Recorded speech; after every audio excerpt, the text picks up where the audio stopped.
there's a bigger issue here. Just because a group of people belong to the Federation, it does not mean that they are saints. The trouble is Earth. On Earth, there is no poverty, no crime, no war. You look out the window of Starfleet headquarters and you see paradise. Well, it's easy to be a saint in paradise. Out there, all the problems haven't been solved yet. Out there are no saints, just people. Angry, scared, determined people who are going to do whatever it takes to survive.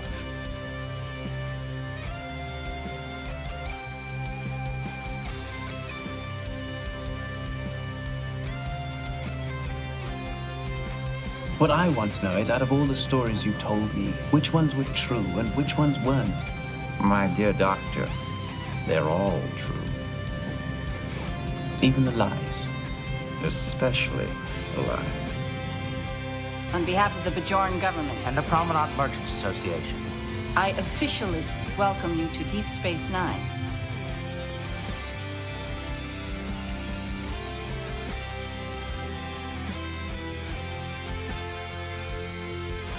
Welcome back to Especially the Lies, a Deep Space Nine podcast. We are here continuing our journey through Season 3 of Star Trek Deep Space Nine, and we have come to the episode Civil Defense. For those of you who are just joining us, we are a group of longtime fans of sci-fi and Star Trek, and have convinced a group of our friends to watch this show for the very first time and share all of their thoughts and opinions with you. If this sounds vaguely familiar to some of you, you may be familiar with our other work. Many of us were on the Grey 17 podcast, where we went through Babylon 5, and the fact that we convinced some of the people on that show to do this shit again downright baffles all of us. Yet, here we are. I am your host, Blake, and with me is... Prentice, Jessi, Chris, Emily, Nicole, And Christopher. So, we have been reading reviews of our show, ones we have found from other countries since we discovered that's a thing.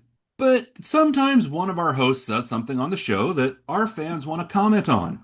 And Chris, you have made many comments on our show, many of which have been in the show, many of which have also been on the outtakes reels.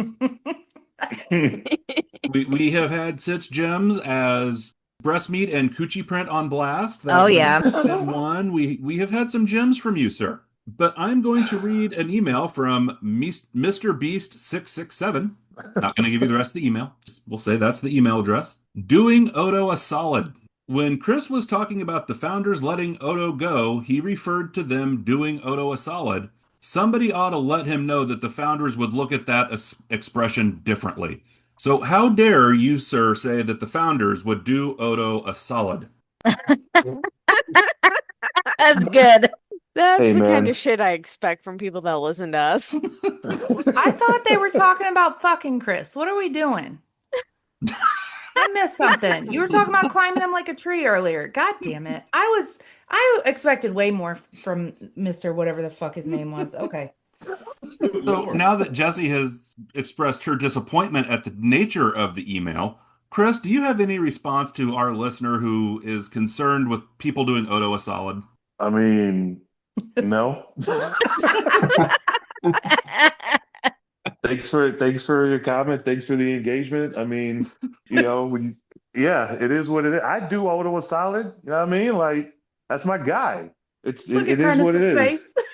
And I will say, my favorite part of this email, this was not sent to the Especially the Lies podcast email account. Uh-oh. This was sent to the Grey 17 email account. Even better. And by the way, we didn't even post the season 3 premiere to Especially the Lies, or to Grey 17. So thanks for engaging with the wrong show.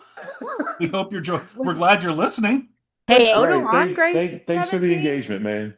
the message still got here. That's all that matters. And see, when you reach out to us, whether it be through comment on social media, whether it be through email, or leaving us a review, you might just get listed here on the show. That's just the kind of people we are. Now, before we get into this, we typically start with a synopsis of the episode, and for those who have been listening for a little bit now, it turns out we have an expert writer of synopsises among us, and we've pretty much made his job to be doing the synopsises because, let's face it, the rest of ours just fucking suck. So, Christopher, enlighten us about what this episode was about. When Jake triggers a Cardassian self-destruct program, Dukat tries to take over the station by holding the codes hostage, but is double-crossed himself when he tries to teleport out. That's kind of tame for you. It is. Look, I wrote it like 5 minutes ago. Jesus. Yes, but you're usually much more entertaining. You didn't know that the show was coming last week? Look, sometimes the episodes are good, and I don't have to beef up the synopsis You want to to hear make mine? it entertaining. Jessi, You want to hear what mine was? let's hear yours. Have you tried turning it off and back on? So we're going to put this one as a poll on Spotify, and if I can figure out it on YouTube, because I believe I can add a poll to YouTube as well, we're going to ask our listeners which synopsis did they like better. Jessi's, did you try turning it off and back on, or Christopher's IMDb summary? Yeah, and sometimes you're going to get that because, like I said, if the episode is actually good, and this one is, I don't have to do anything to it. Give me a shit episode and I will give you something golden. So let's go ahead and grab some first impressions. And as always, we're going to start with our first-time viewers. And Nicole, let's start with you today. I actually enjoyed this episode. I thought it was pretty fun. It was kind of the classic, it's going to self-destruct. We got this many minutes to save it, and we're going to save it. So it was a little predictable. Obviously, we knew it wasn't going to self-destruct. I think some of my highlights were Gul Dukat getting himself. That was pretty funny. I enjoyed Jake kind of saving O'Brien. I thought that was really sweet. And I liked the dynamic between them at the beginning and Sisko kind of observing. And that was really nice and kind of moved along the storyline of O'Brien and Jake's relationship and Sisko and Jake's relationship. So I thought that was cool. Kira, just a bad bitch, standing her ground, not giving in to Gul Dukat. I love that. And yeah, overall, I thought it was fun. The Odo and Quark stuff obviously was a highlight as well. So I gotta say, I really enjoyed this episode. Chris, how about you? Yeah, similar to Nicole, I think we all knew it wasn't going to explode. And that was my issue with the episode. Whenever there's a story that sets the stake of something that we know isn't going to happen for whatever reason, whether it's plot armor or if it's a series and we know they're not going to kill all of the main characters and the main environment in the middle of a season, it's just kind of one of those things where it's like, all right, I guess we're just along for the ride for whatever else they're going to throw in the mix within this episode, but we already know how it's going to end. So that kind of took me out of it.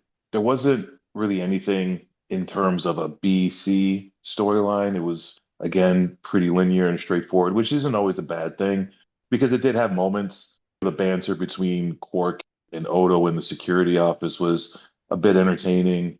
Dukat getting stuck on the space station. He came in swinging his Johnson, and next thing you know, he had to tuck it in between his legs when he found out he was facing getting his ass blown to smithereens. So that was funny. But yeah, as far as the episode as a whole, I thought it was okay. Didn't really pull me in, didn't really have me invested because again, we all knew that they weren't gonna blow up the space station or kill anybody, and they didn't introduce anything really.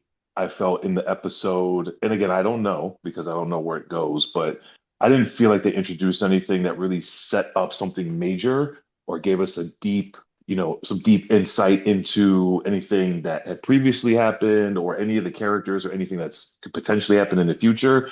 It was just kind of like follow it to the end and watch the credit. So for me, it was just okay. Jessi. Same. Everything Chris just said. It was fine. I would like to see an episode where they're not facing dire fucking termination of the entire station.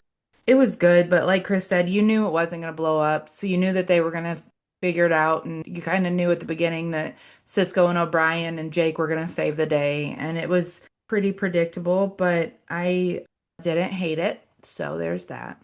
A Jessi vote of I didn't hate it. Christopher. I really liked this episode. I watched it 3 times. And not because I had to figure out what the hell was going on or I forgot something. It was because I enjoyed it that much.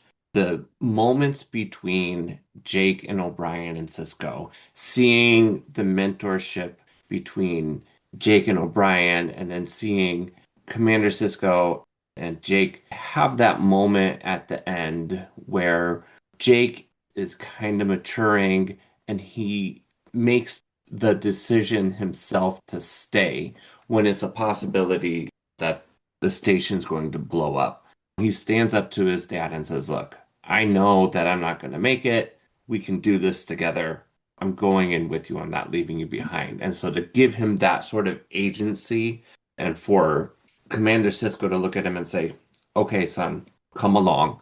I liked that development between them. The scene where Dukat and Kira were arguing in Sisko's office gave us a lot to chew on.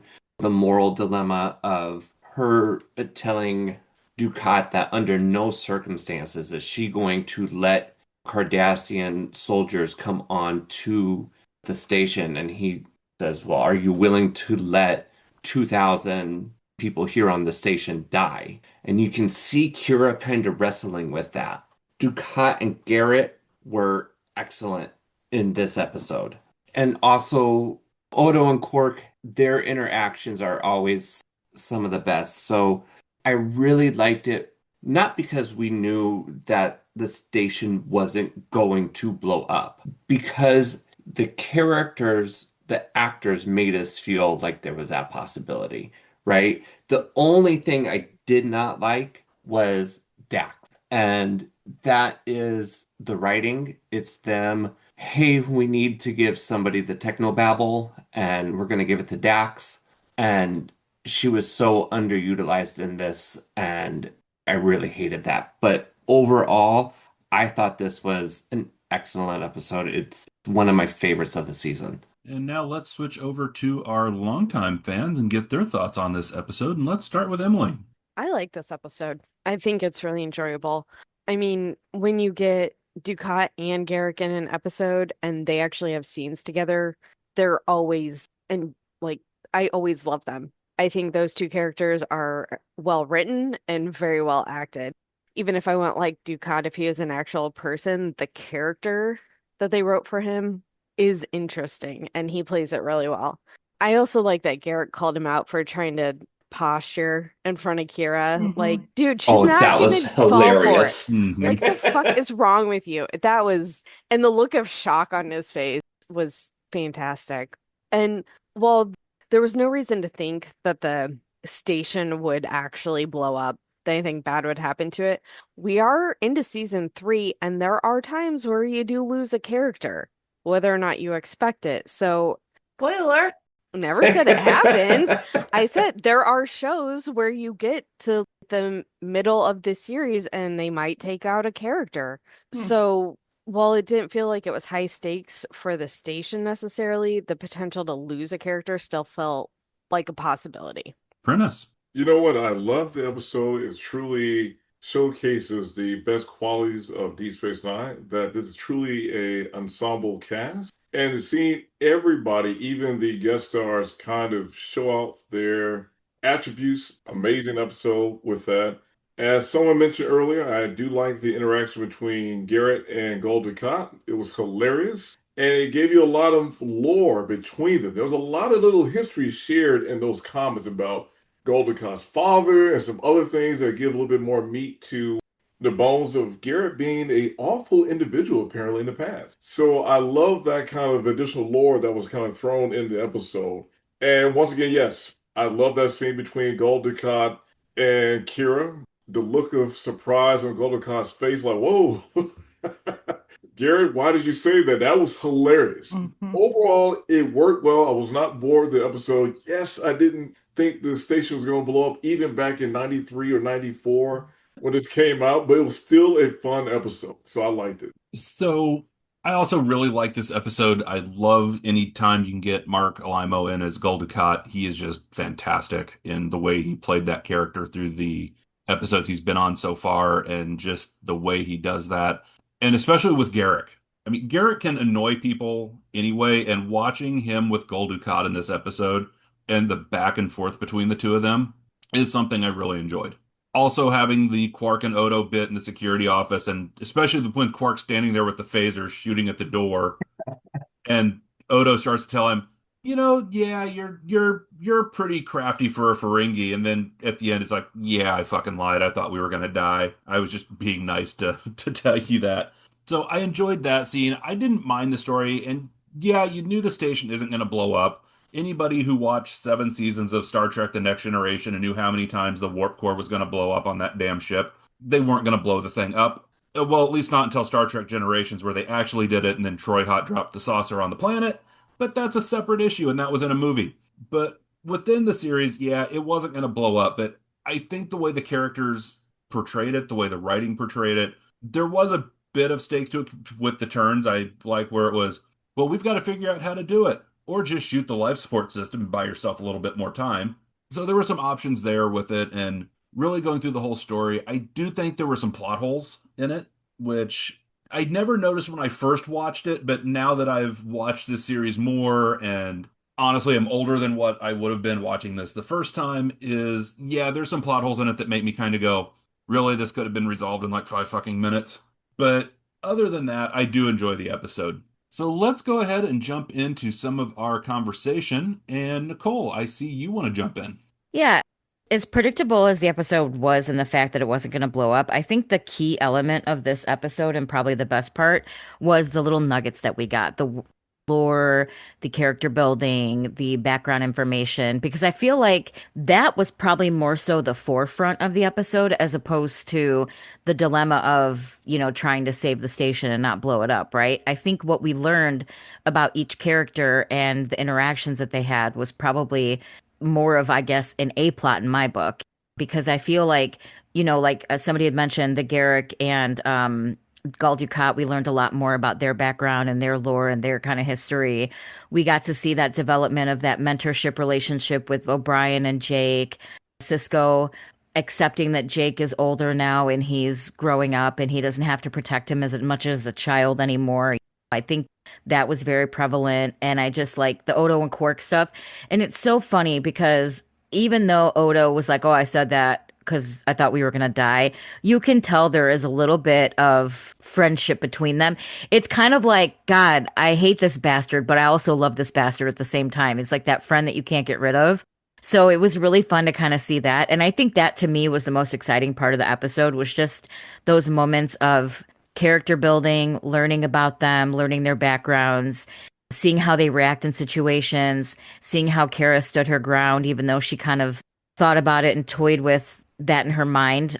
She still wasn't going to give in to Dukat. And like, it was just such a good episode on that forefront that I think that it, to me, seemed more important than what was actually happening, if that makes sense. You mentioned those friends we can't get rid of, and yet here we are on our season of exactly talking about a 30-year-old show. Again, for the second fucking time. I'm not bitter. Chris? It's interesting to see or to hear you guys talking about how you enjoyed the character building and the kind of moving these characters forward through this episode, which I totally get. Like, I see it. It's interesting to me because for me, I like to see character progression done through action or through feats as opposed to exposition or dialogue in an individual episode. Because for me, I think that gives a firmer foundation for that character to continue to be built on, as opposed to interaction between two characters verbally speaking. Kind of, it's like a show me, don't tell me type of thing, which is something that my writing mentor always told me whenever you're writing a screenplay or a script or something. Make the characters show instead of tell, because showing goes further, but everybody's different, right? So obviously a lot of people on this pod and probably a ton of people out there watching, they felt like they got that character progression. They got what they needed or what they wanted from the episode, from seeing these characters converse with one another as opposed to it being done. But I'm just the opposite. So that's why I find it interesting, because I would have wanted to see maybe more danger, threat, or maybe something even more cataclysmic happen in the episode.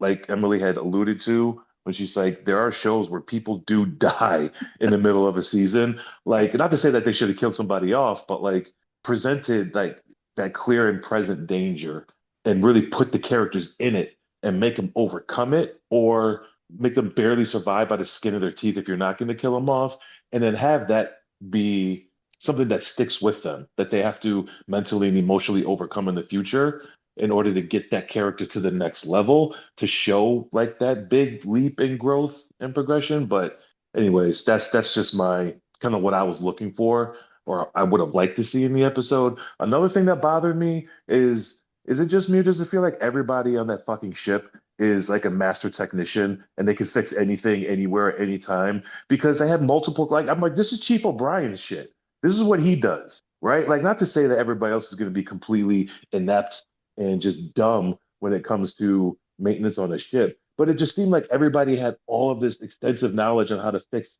anything at any time whenever the idea came up.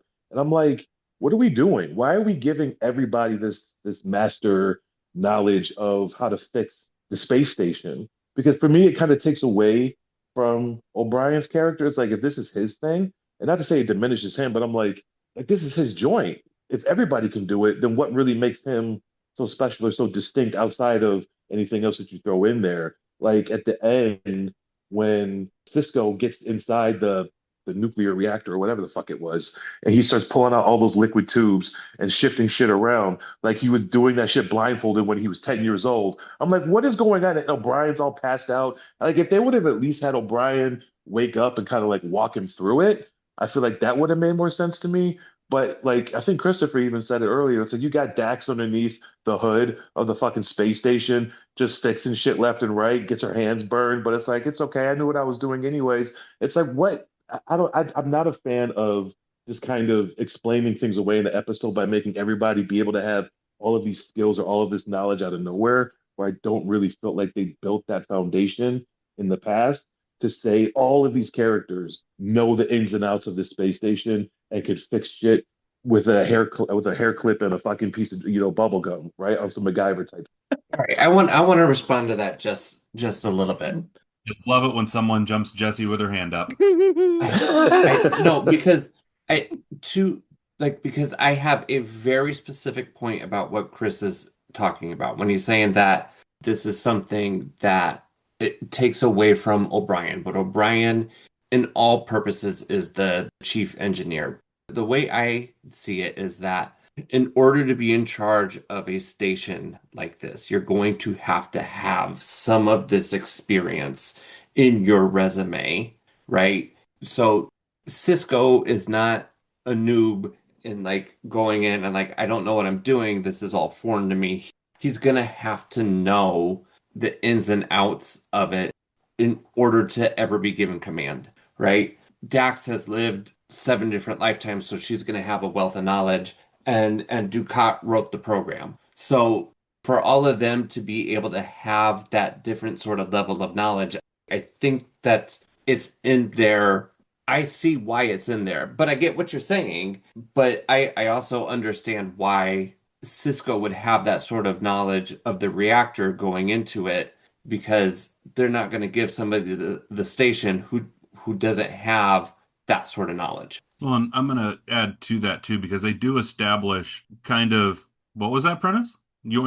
I was going to say, I was talking about Diana Troy, how she got to training, the command level, about how to do operations, and they all have a base level understanding of operations. But were we in base level situations, those guys? Like, let's be honest here. Were they doing routine maintenance, or was Sisko inside a fucking nuclear reactor rigging the shit? Like I said, like he's been doing it ever since he was a kid. Like, well, he was pulling things. But hang on. As they established right from the get-go in some of the series, and even talked about when the Defiant showed up, Sisko worked at the fleet yards helping design and develop starships following the Borg attack of Wolf 359. Sisko has an engineering background. Yeah. Okay. Cisco sure as fuck didn't look Okay. like he knew what he was doing. He kept pulling out tubes and putting them back in. And Chris, what I was trying to establish is that we saw an episode in TNG where they go through, when you're going through command training, that you have to have this kind of understanding of higher level kind of engineering just to make ship operations and other things operate. So they did establish that in canon, how that should be in terms of general officers should know just a baseline engineering in the series. So that was not surprising. Okay. Yeah, because I didn't watch TNG, so I didn't know that. That's just how it came off to me in this episode. I was like, well, shit. I mean, are we really in danger if everybody knows how to do everything? Right. And I'm just using like the knowledge that I have having served to be in charge of an aircraft carrier. You're going to have to probably know how to do 2 things: either fly a plane or to know how to make the ship actually go with the propulsion of the ship, and that's a nuclear powered ship. And so they're going to have at least some knowledge there. Okay. Yeah, that makes sense. All right.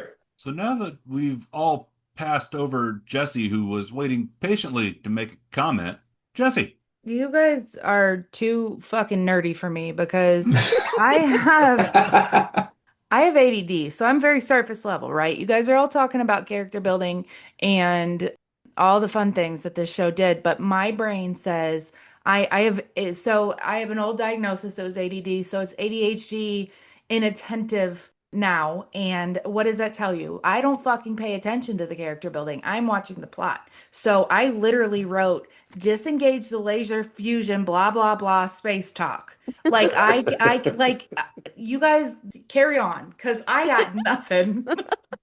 I love when we get in on the nerd talk and Jessi just completely loses her shit. Just zone out and you fucking carry on, nerds, because I'm gonna hang out and wait for you guys to fucking finish.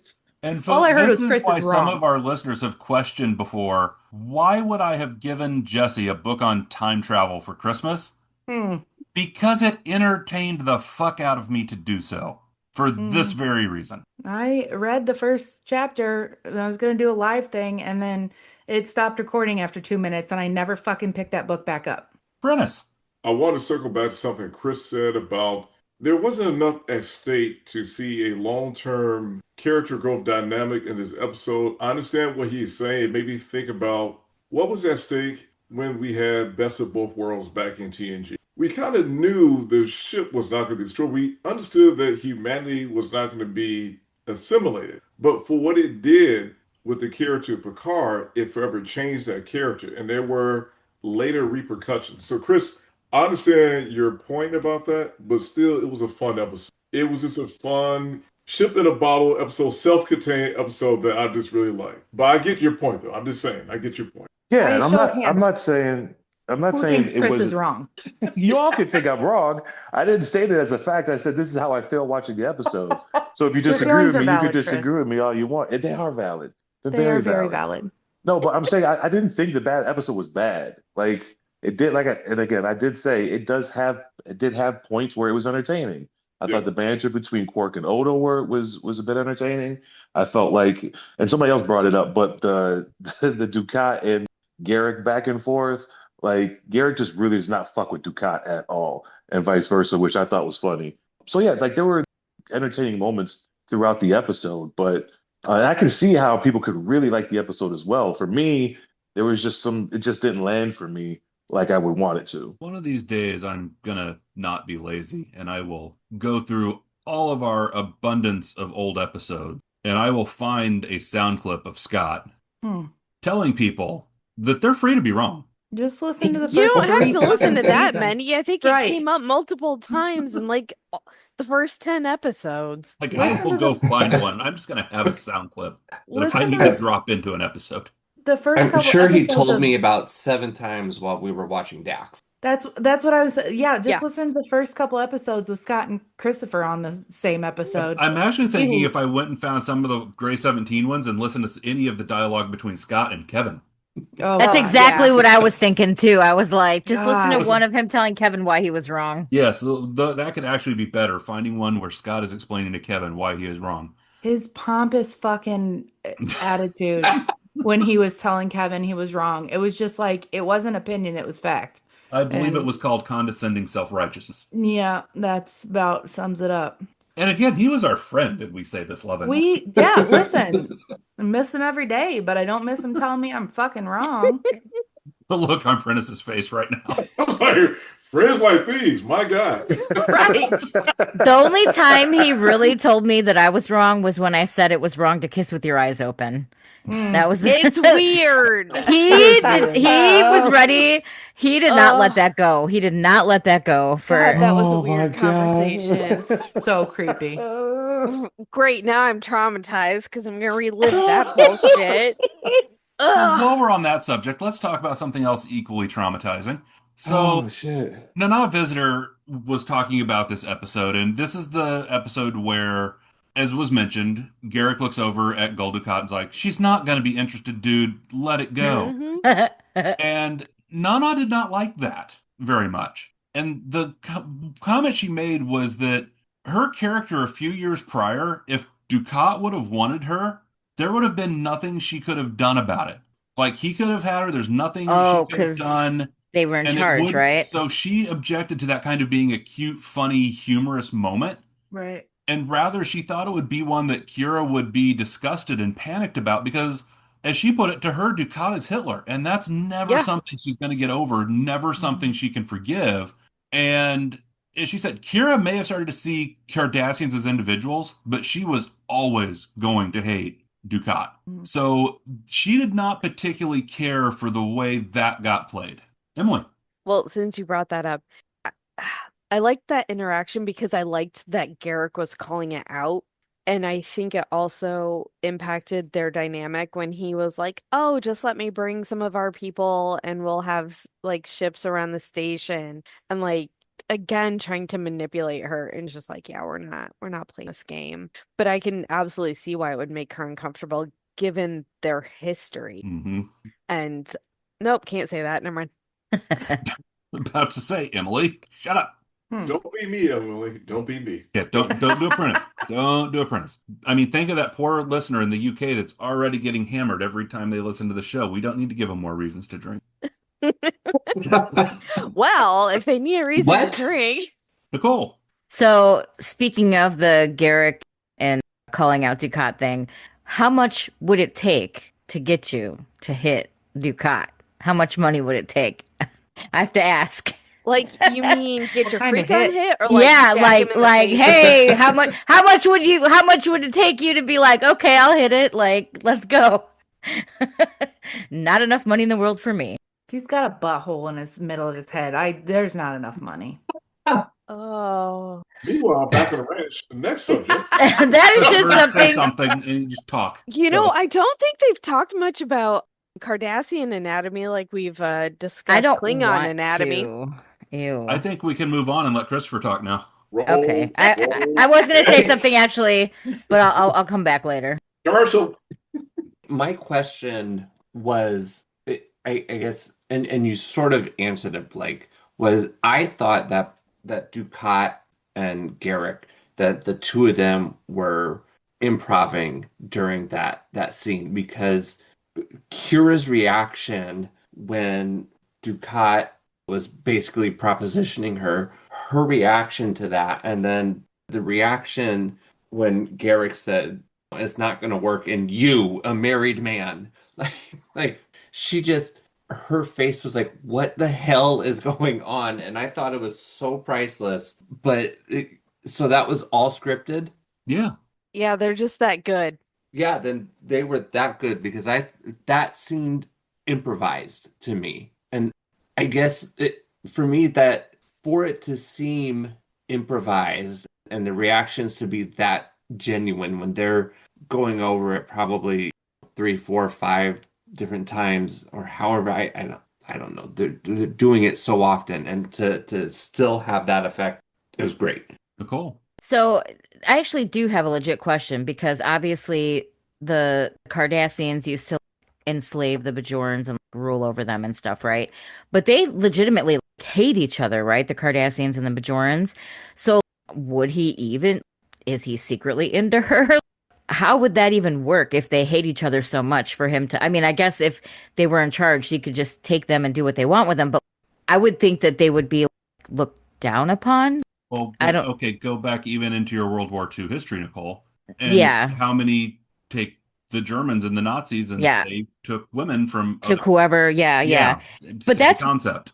But that's kind of what I was thinking when you guys were talking. I'm like, that's like fucked up. And I feel like sometimes when you secretly hate someone, it's because you actually like them. So maybe that's why he keeps messing with her so much. Maybe there is something underneath. Maybe there is some sort of, I don't know, like she's the one that got away and he can't have her now, even though he's married. I'm very curious if this is going to become something in the future that we see a conflict with. Emily could put that as one of my questions for later. Sorry. All right. Do Dukat and Kira get their freak on? That's your question. Got it. Kind of, but not really. But yeah. Well, even within the show so far, what we've seen is there's been episodes that have talked about Cardassian children that were basically Like born to hybrids. Bajorans that Yeah, were left behind, yeah. like Rugal, for example, and that episode where it was, what was that? Cardassians was the episode, or I don't remember, but yeah, like, but yeah, where he had the dad was brought to the station, but so there's incidences where clearly Cardassians have done things with Bajorans because there are kids born of both. yeah, I guess that was just me, I guess, having a hard time processing that, but I guess it makes sense based upon the history and stuff like that. Jesse. I mean, let's call it what it is. It's rape. Like that's, you know what I mean? Like it's weird. I wasn't trying to be that dark, Jesse. I mean, that's what it is. Well, we go from our ray of sunshine to Jesse. It's gonna get a little cloudy. Back to slavery days. I mean, fucking the masters did it all the time. Jefferson. Right. I loved between Gul Dukat and Garrick. Garrick didn't give a fuck. He just handed him his ass every chance he got. He's like, that was just the same as your dad's problem. And I was like, damn, he's over here telling your mama jokes and shit. And I really enjoyed the part where the other guy, I don't even know, the guy above Dukat came on and said, you've lost all control. Go and sit with your what do you say? Contemplate your disgrace and try to die like a Cardassian. Like he was like, you're fucking failing, dude. Go have a seat and sit down. And fucking Garrick was just loving every bit of it. And I mean, the interaction between the two was amazing. Somebody else said it. Probably multiple people said it, but I did enjoy it. And it's like every chance Garrick got, he was handing Dukat his ass. So it was a good time between the two. I enjoyed that a lot. Emily. I appreciated that Dukat created this program. He thought he could fix it and do it all. Come to find out, there was someone higher than him who knew about the program and then slid it in there like, oh no, we don't trust you. You've lost control. Goodbye. Right. Because that gives us more information about the Cardassians and how much information they collect on each other and just the subversiveness of everything they're doing. And it also made for a good storyline because then Garrett can be like, they didn't trust you either, fucker. Yeah, it was fun. Nicole. The Cardassians be paranoid as shit. But right. Hey, you gotta be when, you're trying to oppress the people. You can't trust anybody, right? That's true, I guess. But one thing that this episode also did too is like, we know Garrick is shady. We know he's like up to no good. I don't want to fucking like him, but he just makes me like him more and more. Like when he was handing Dukat his ass and just like not giving a fuck. And I was like, damn, like I don't want to like you, but you are kind of likable. He's like a likable asshole. And I hate that because the more he acts out like that, the more I kind of start to like him. And I don't want to like him because he's inherently not good, but also like I kind of like his vibe sometimes. So I'm conflicted. Jesse. Can we just talk about how the commander was just going to let O'Brien die? I know that they said if something happens to one of us, we'll just keep moving. But you were just going to let him die a fucking fiery death. And like that to me was, I don't know. It literally, Sisko and O'Brien crawling through fire. Sisko just left O'Brien to die a fiery death. Jake went and saved him. Then it says Sisko pulled something from the something and saved the day. That's the level of detail that my brain pays attention to. And for our lesson in military command, Christopher.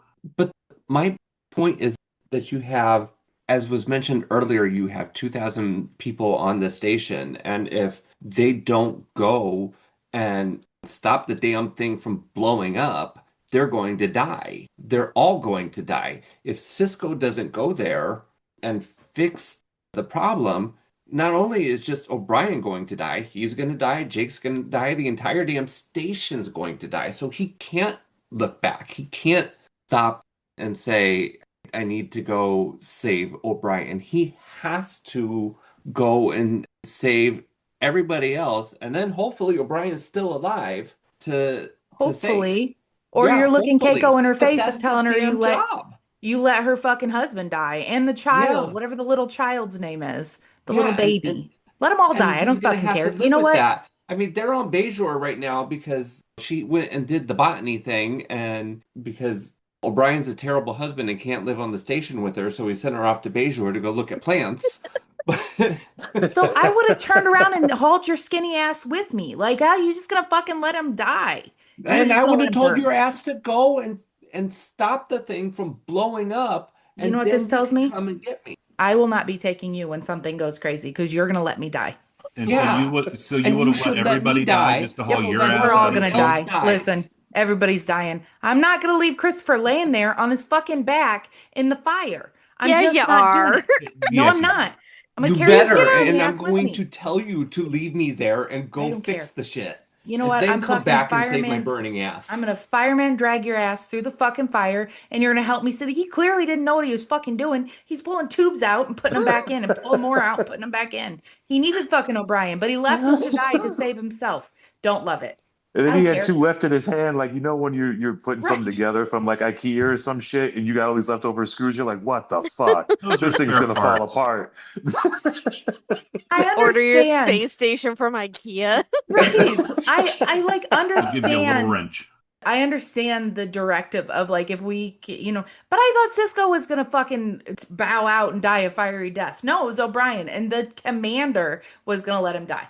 But his son, his 15-year-old God-blessing son, had to save him. Fuck. Then there's a rail, drag that heavy-ass O'Brien through those flames. Yeah.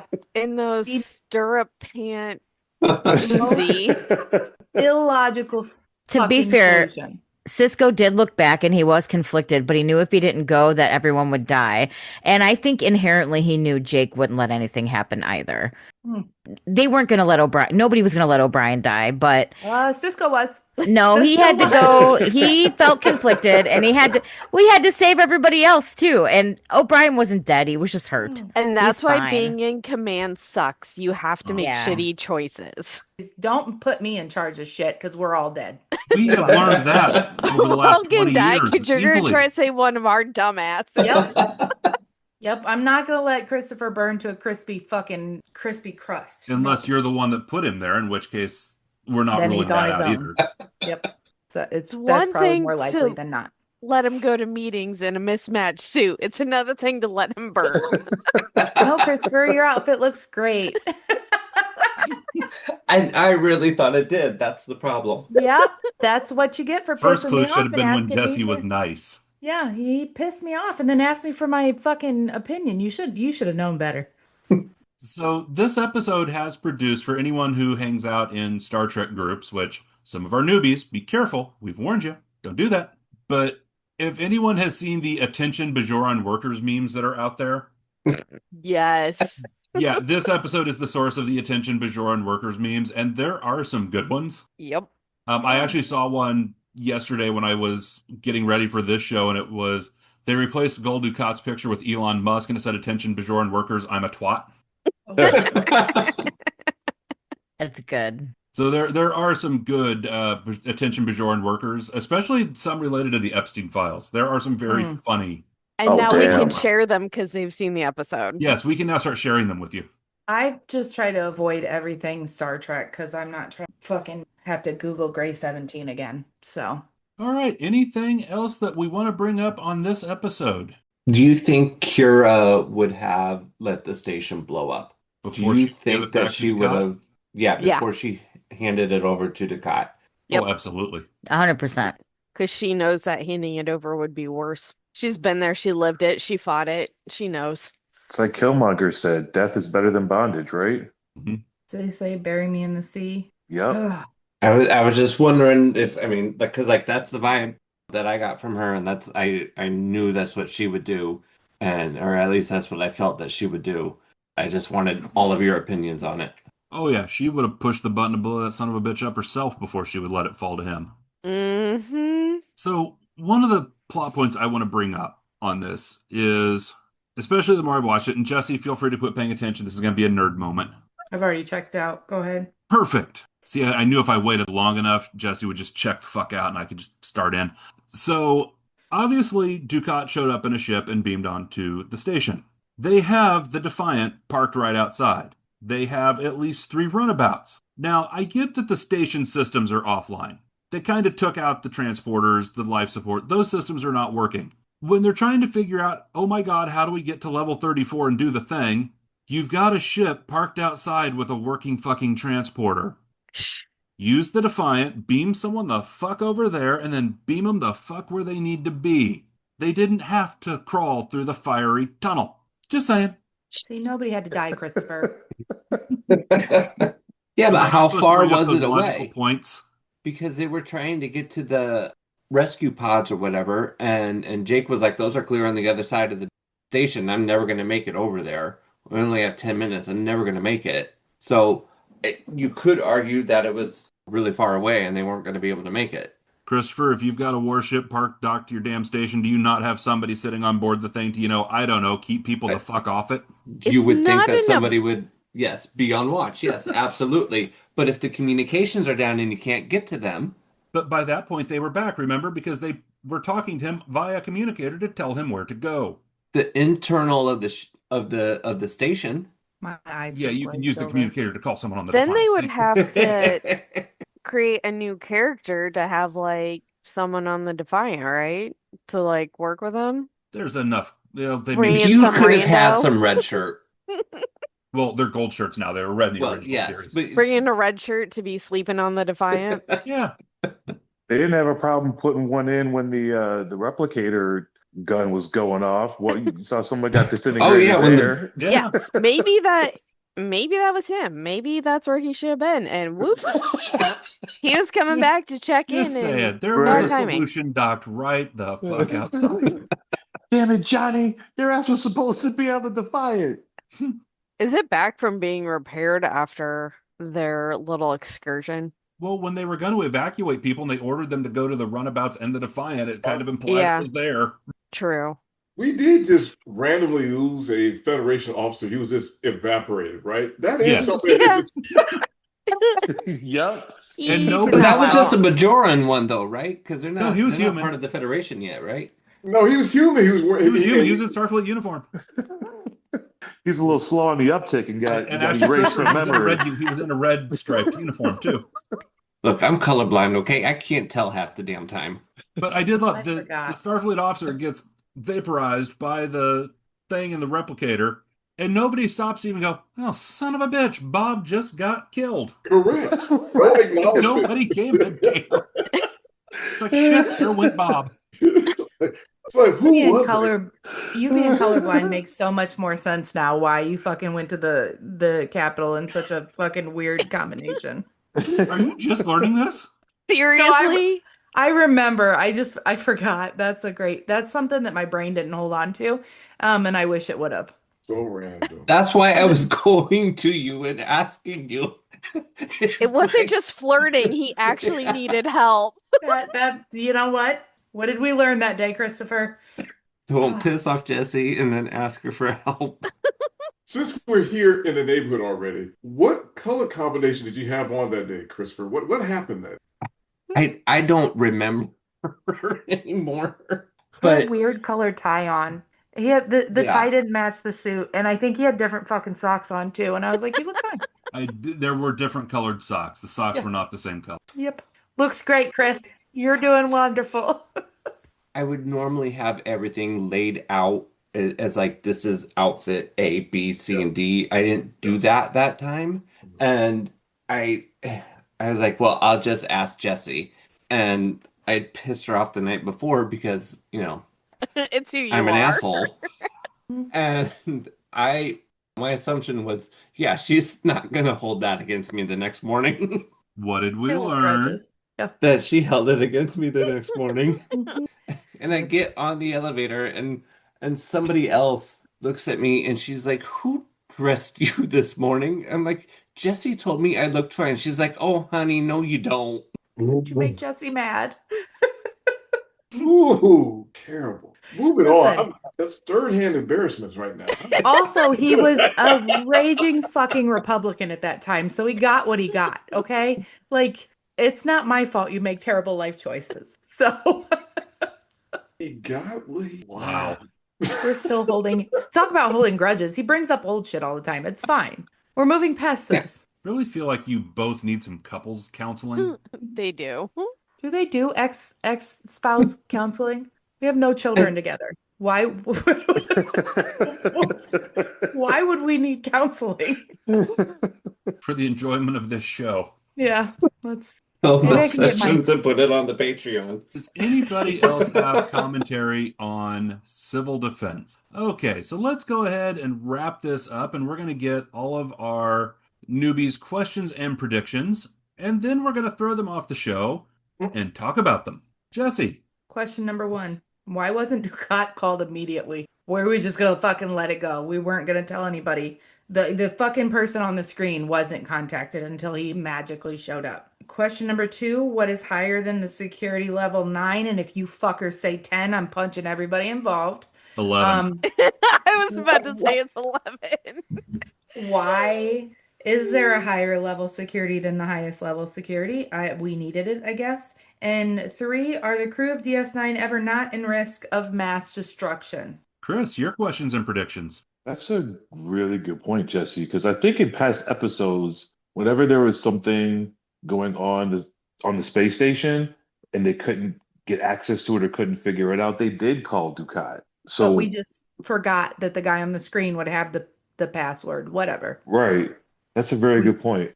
We wouldn't have had a 46-minute fucking episode if that was the case. No one Right. wanted to talk 5 to him. They minutes, don't roll like him. credits.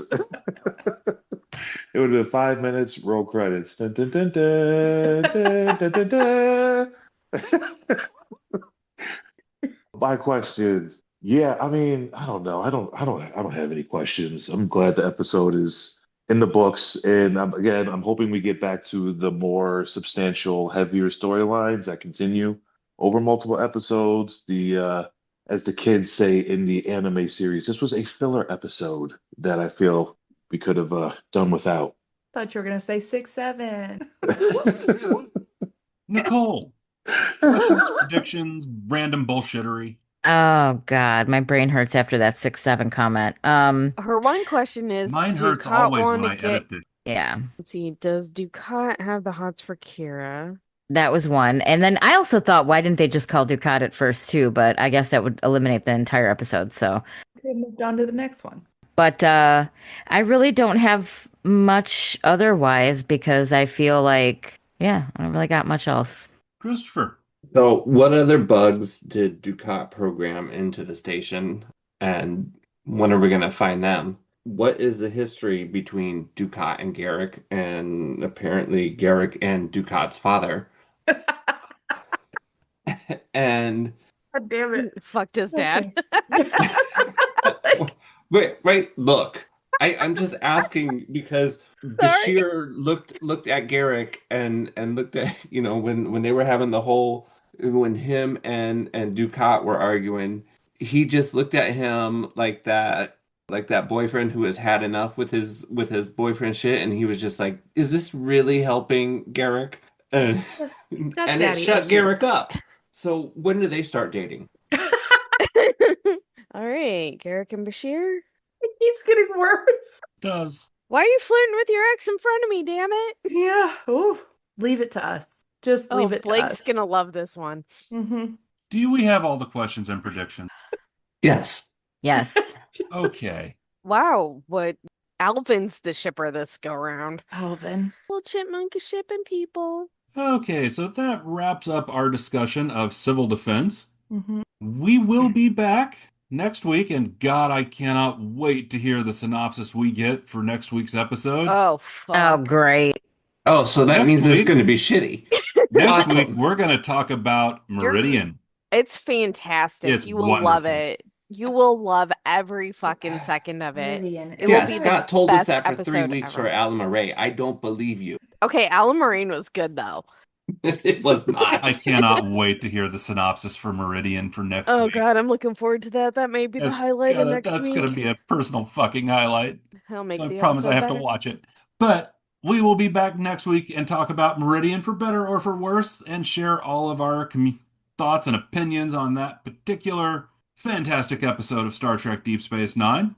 And if you want to join the conversation, you can check out most of our social media links down below. We communicate on some of them, at least the ones we can get access to, because we're randomly getting locked out of more shit. So if you message us on a platform and we don't respond, well, we don't have access to it anymore. Sucks to be us. Folks, if you're gonna pass away, give someone your fucking password. Damn. Make sure you have the "Oh fuck, I'm dead" binder Yes, we handy. highly recommend go to Amazon, buy something called "Oh Fuck, I'm Dead," and write shit down. It would Yes, be please. really goddamn convenient for the rest of us that have to access Especially if this you're shit doing after a you're gone. show. Look, it's just helpful in general, especially if you're the Just one throwing paying all that the out there. bills. Talking about you, Scott. Because at this point, we're completely out of Twitter on all of our accounts. Like, I had Gray 17, and I can't even access Gray 17 anymore. So, like, we're out of that one entirely. So, check us out at our social media links down below. If you think that we are rather insane, you should see what we talk about when we're not on here. We do have a rather active Discord server with all kinds of conversations. You can get access to that by joining our Patreon at any level. That will get you early access to our episodes. That will get you access to our Discord, where you can learn about Jessi's conspiracies, Emily's smut, and God, we don't even want to know what Christopher talks about in his section of Discord.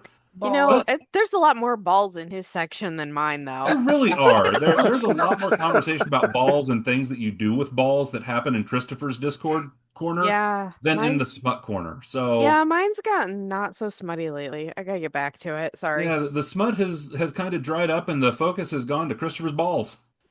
So make sure to check out our Discord server. Check out what we have on there. Join the conversation. If you want to leave us a review on your podcast app of choice, or send us an email. Hell, we'll get it. We'll read it. We might make fun of it. We might thank you for it. You never know what you're going to get when you send us a message. But make sure to follow along and join us here on Especially the Lies. I have been your host, Blake, and with me has been Prentice, Jessi, Chris, Emily, Nicole, And Christopher. Thank you for listening to Especially the Lies, a Deep Space Nine podcast. You can find all the places to listen to and watch this podcast by searching for Especially the Lies on your podcast app or on YouTube. We want to hear from you, so join the conversation at Facebook, Twitter, and YouTube. Be sure to subscribe and leave a review where you are listening to or watching this podcast. Especially the Lies is not affiliated with, and the podcast has not been prepared, approved, or licensed by Paramount or any other owners of the Star Trek copyright. All clips included in this podcast are the intellectual property of the respective copyright holders. They are included here for purposes of review, and no infringement is intended.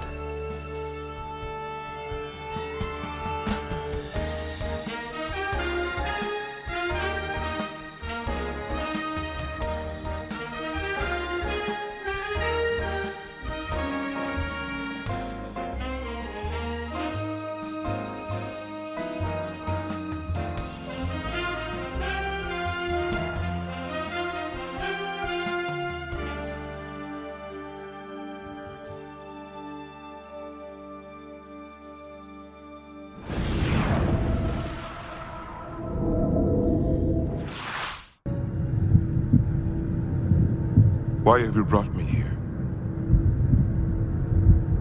Show yourselves.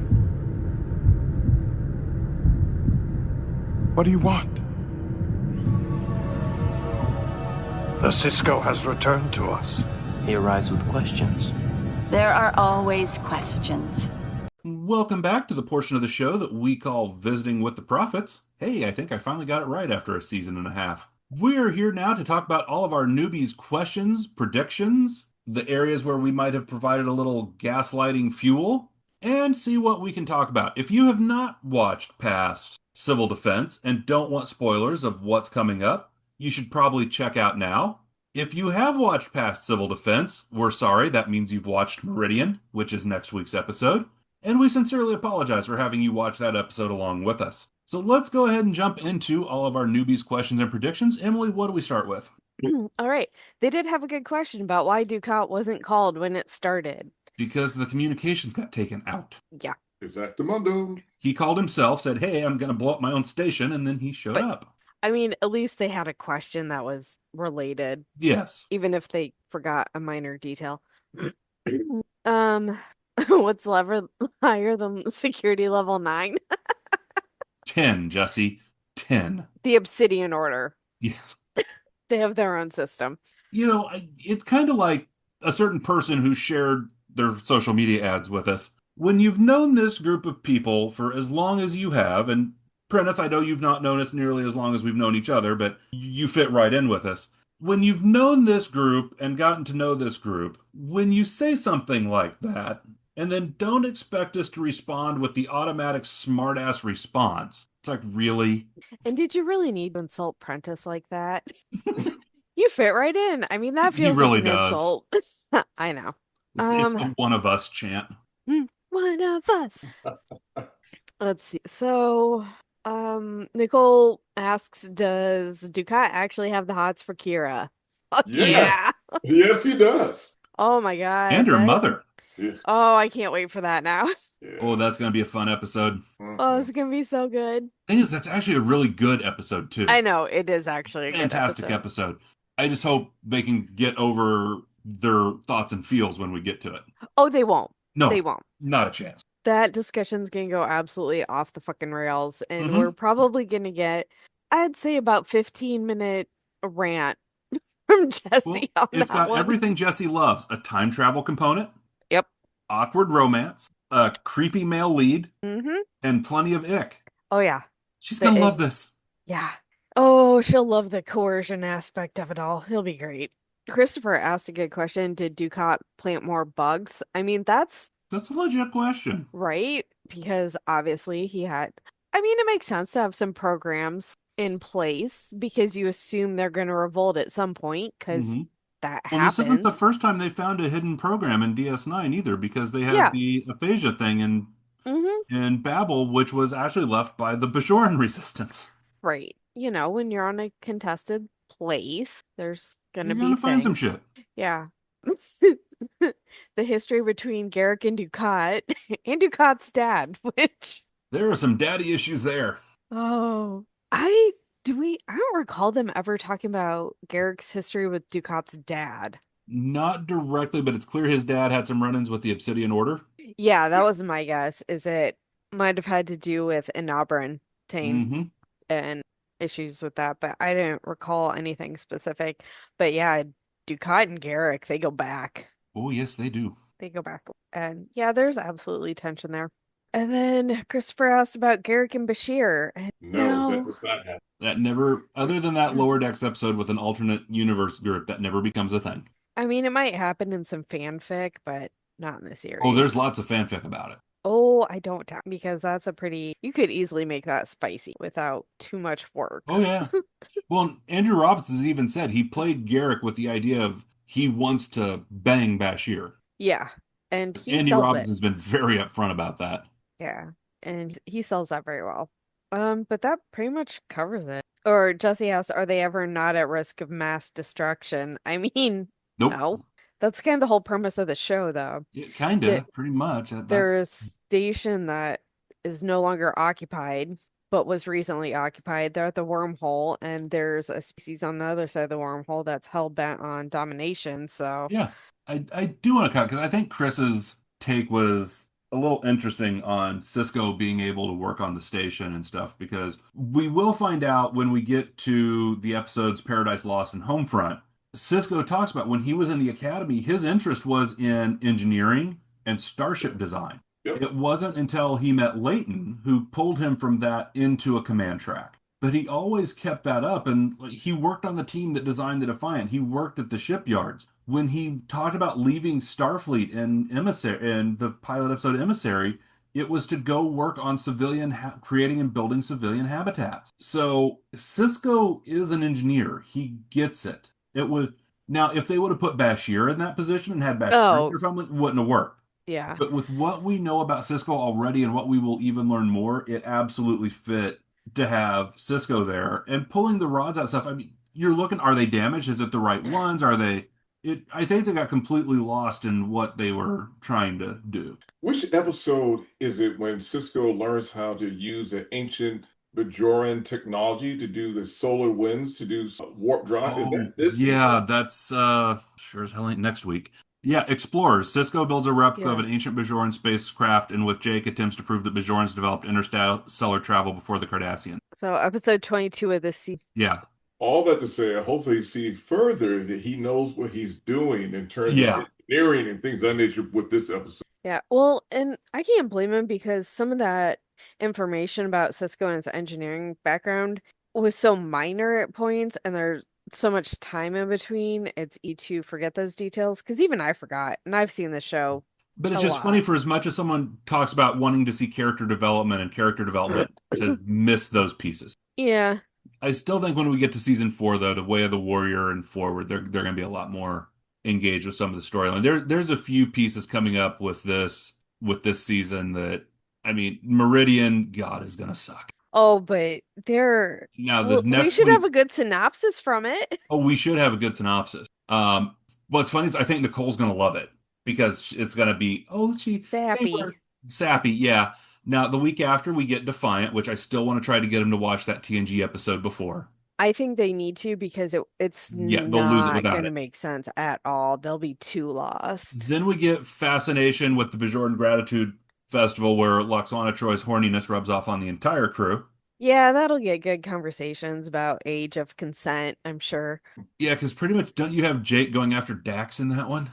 Or is it Pretty Kira? aggressively. Yeah, quite aggressive. He likes an older woman, apparently, as we have learned. The one, Um, and I still say, and you and I have talked about this, Emily, past tense 1 and 2 are gonna be hard. yeah. Because those admittedly are 2 of Scott's favorite episodes. We know how Hmm. much he was looking forward to discussing that. I Prentice, I know. don't know if you remember, but even when we were first talking about this show before we started it, he was talking about this was a high point of what he wanted to talk about at one time. So, as much shit as we give him still, that one's going to be a hard one, probably for some of us to get through. Life support, they'll be happy because Vedic Barile dies. I think they'll be salty that he's back initially, and then by And then he then, dies, so they'll be fine. I'm looking forward to Heart of Stone. I don't know how they're going to take it, but I actually really like the episode Heart of Stone. oh, that one. Yeah, where it's the female, the other changeling pretending to Okay. be Kira. Nicole's, I think, gonna like that one because she's gonna be like, "Oh yeah, Odo really does have the hots for or whatever." But that's Um, also the one where Nog goes to Sisko and wants the letter of recommendation for Starfleet. yes. Destiny gets a little interesting. Profit Motive's a great Ferengi episode. Visionary, I think, is good. Distant Voices sucks. Oh, yeah. God, we don't need an episode in Julian's head. Through the Looking Glass, Sisko gets back to the mirror universe to assume the dead Captain Sisko. Improbable Cause, which is really what starts to set some things in motion because that's the start of they bomb Garrick's tailor shop and Yes. ends up that's part 1. Part 2 is the Diaz cast where a joint Enabrantane Tal Shiar Obsidian Order tries to attack the founders, and that doesn't end well.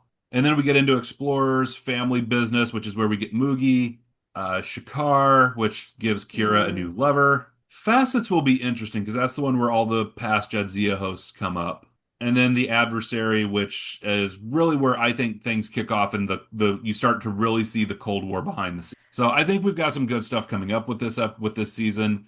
We just got to hang on a little bit longer to get there. But I think as we get into it and get through it, the rest of the crew's really going to enjoy. Yeah, it's funny because like the cover photo for my Facebook is from past tense. It says you get on my nerves and I don't like your hat. And it's been up there since 2021. All right. Anything else either of you want to bring up or talk about with this episode or where we're going in the series? Okay, so I will admit it was really hard to figure out how to say, oh, if they only had someone living on the Defiant Right. without name dropping. That's fine. See, 'cause now we're then getting I to the point can't though where we can have some fun with them.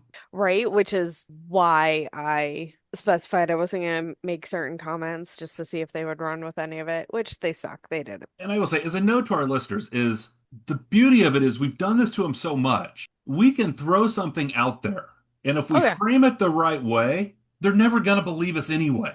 Yep. So yeah, that's the other thing. I'm like, I could absolutely drop a fucking spoiler, which is why I was like, hey, some shows we get halfway through a third season and they off somebody. It's not unusual. Mm-hmm. I'm waiting for them to like anticipate someone leaving the show.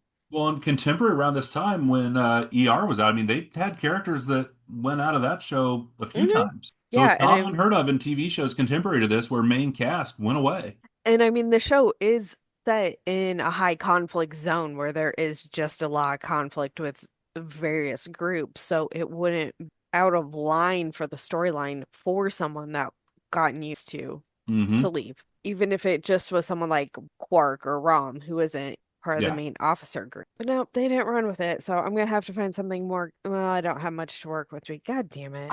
No, not really. Well, but we're getting there. So, all right, I think that wraps it up for us. Thank you for joining us as we have talked through civil defense and for joining our show as we are going all through Star Trek Deep Space Nine. We hope you'll stick along with us as we keep our journey going through season 3 and beyond. As we've said, next week we will unfortunately be back with Meridian. We're sorry, we got to do it. We couldn't skip some of the others. We got to do this one too. But we promise better stuff is coming. I have been Blake, and with me has been Prentice. And Emily. Night, y'all.